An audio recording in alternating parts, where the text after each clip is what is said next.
மக்களே எல்லாத்துக்கும் வணக்கம். நம்ம இன்னைக்கு என்ன பார்க்க போறோம்னா கல்லு மடான்.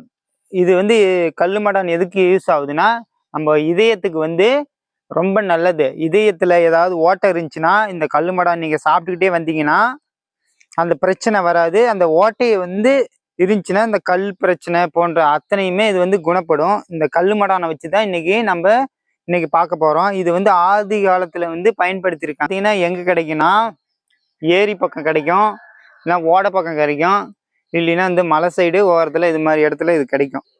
பச்சையாக சாப்பிட்டா சாப்பிடும்போது கசக்கிற மாதிரி இருக்கும், ஆனால் தண்ணி குடிச்சிங்கன்னா இனிக்கும். கிடைக்காது, ரொம்ப ரேரு. ரெசிபி பண்ண போகிறோம். உங்களுக்கு நாங்கள் எப்படி சமைக்கிறதுன்னு சமைச்சு காட்டுறேன். அதுக்கு பாருங்கள், கல் மடையான், சின்ன வெங்காயம், தக்காளி, பச்சை மிளகாய், தேங்காய், மசாலா. கல் மடான் 1/2 கிலோ, லைட்டாக சால்ட், மிளகாய்த்தூள் 50 கிராம். மூடி கட் பண்ணி வச்சாச்சு. வணங்கினா போதும், வணங்கல கொட்டிக்கலாம்.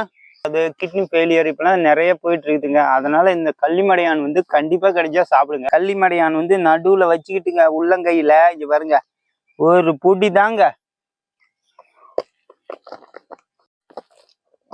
பண்ணுங்க, ஷேர் பண்ணுங்க, கமெண்ட் பண்ணுங்க.